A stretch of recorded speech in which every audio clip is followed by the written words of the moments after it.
Marching in front of you are the courageous, dedicated, and patriotic airmen of the Philippine Air Force from the 523rd Honor Escort and Ceremonial Group of the 528th Air Base Wing, whose function is to provide military honors and other ceremonial requirements of the Philippine Air Force. The Philippine Air Force Slow Drill Team is the first slow drill team of the Philippine Air Force.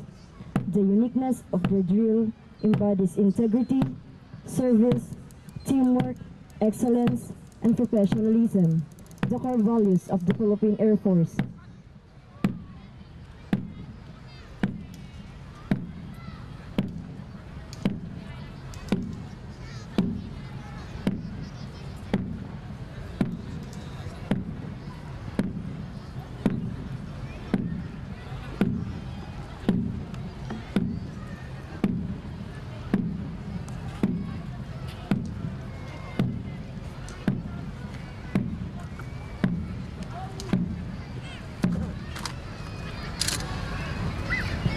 Beloved audience, just sit back and enjoy as the slow drill team perform regulated movements, proficient rifle maneuvers, and exhibitions.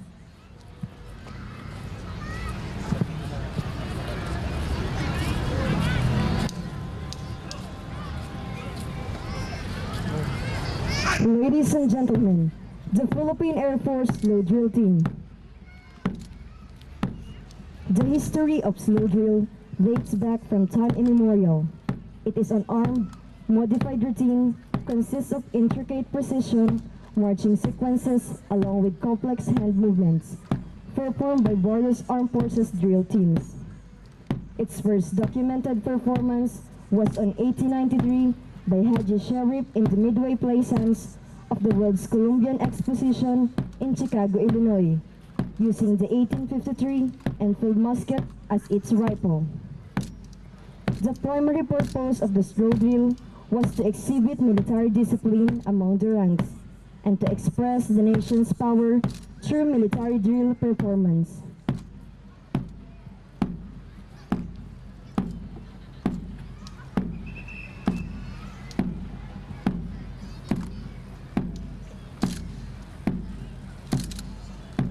Watch as the slow drillers form the runway. A runway is seen by every airman as a platform that shall propel the organization to greater heights.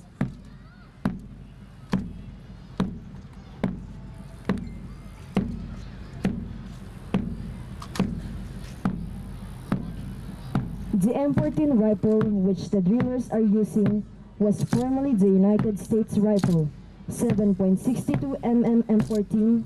It is an American selective fire rifle. It's an automatic, lightweight, air-cooled, gas-operated magazine that can hold 20 rounds of ammunition. The said rifle has a maximum effective range of 3,725 meters and a maximum effective range of 460 meters. It weighs 9.1 pounds without magazine and 11.1 pounds with loaded magazine.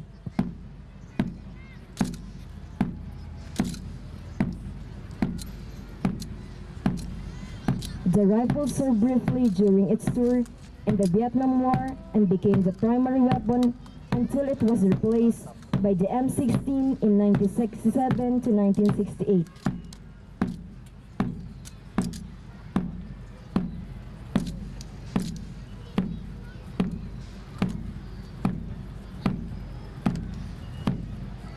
Guided by the Philippine Air Force Flight Plan 2028, the Philippine Air Force routes has allowed its cadayons to be more dedicated to duty and service as they strive to achieve the single vision of being a more capable and credible Air Force responsive to national security and development.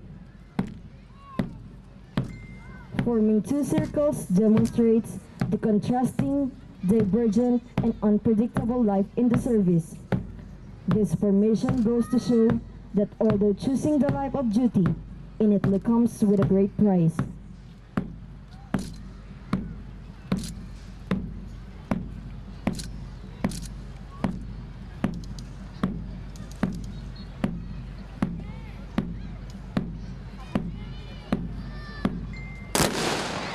They had just fired their rifles, signaling their courage to live and die for our proud country. The future's horizon for each serviceman in the Philippine Air Force is borderless and full of continuity.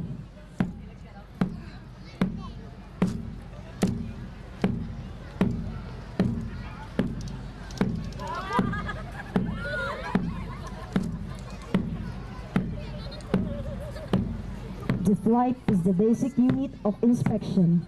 The flight forms in line formation.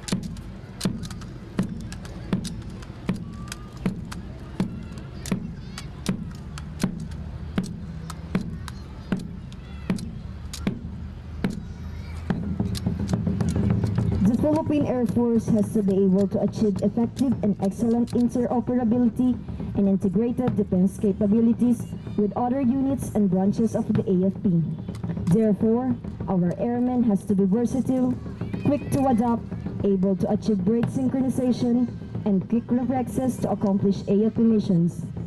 This can be well illustrated in the domino effect that performed in this execution.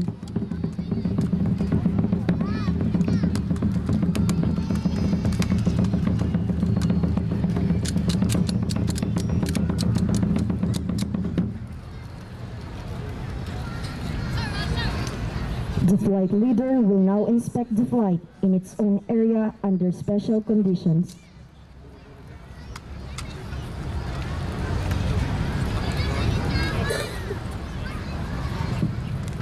Watch this elite slow driller manipulates the M14 with such ease and mastery. The M14 is used as a sniper rifle and the weapon of choice of elite marksmen within the Philippine Air Force. The Philippine Air Force trains not just pilots, but also capable ground combat special operations, capable soldiers, where even a few dons the ever-coveted prestigious Ranger tab.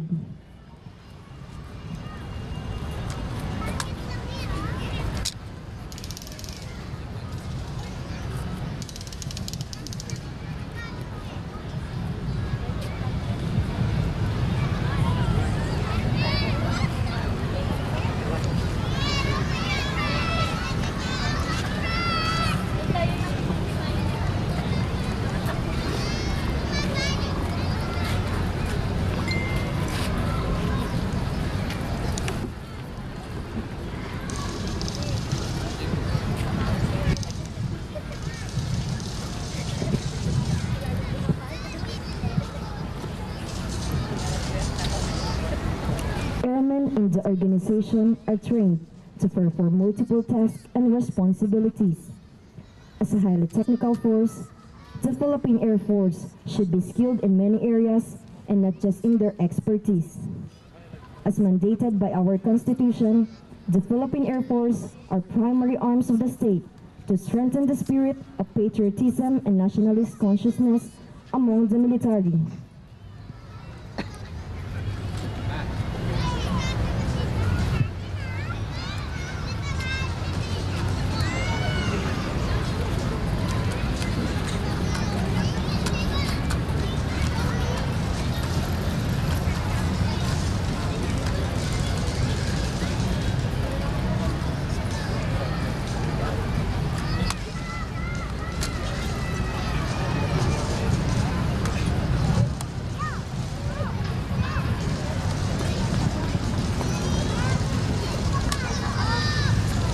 The reality once again puts a heavier burden upon flight leader to wear multiple roles as they balance their responsibilities. By playing multiple roles, they achieve versatility in leading, training, and accomplishing AFP missions. Our airmen aren't just experts in aviation. They are also known as credible EOD experts, K9 handlers, airborne soldiers, and professional scuba divers.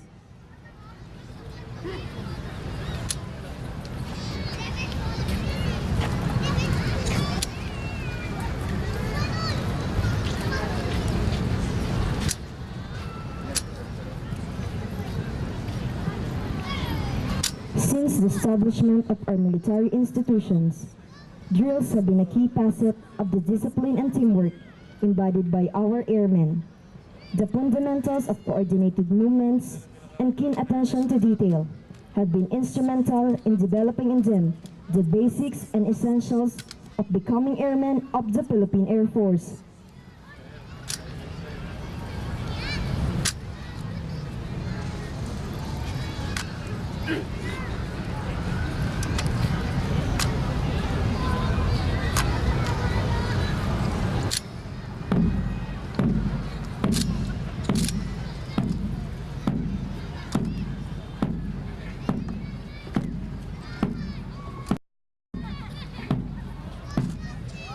As they form the roundel, the slow driller reminds us of the significant past of the Philippine Air Force and its evolution from the Philippine Army Air Corps into a more capable and credible Air Force, responsive to national security and development.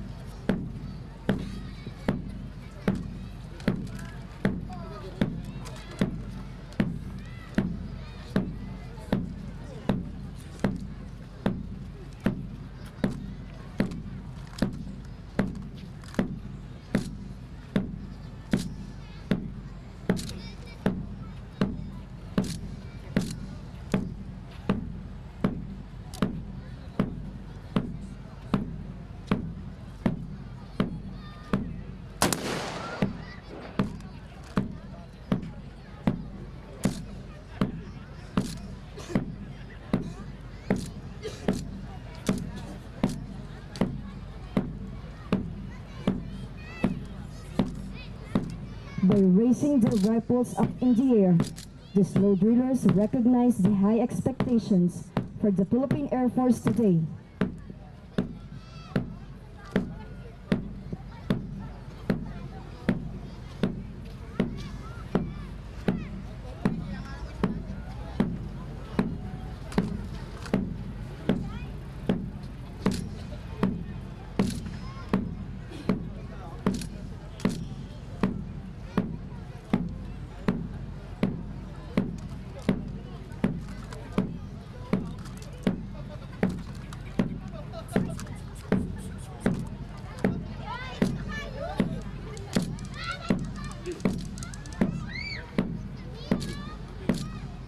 The slow drillers once again expresses their gratitude and appreciation for your presence in today's celebration through waving their caps.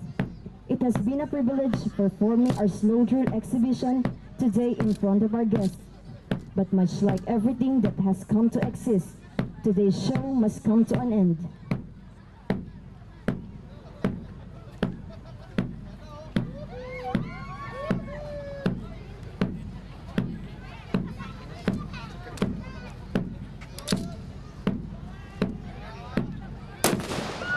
To our distinguished guests and esteemed audience, thank you.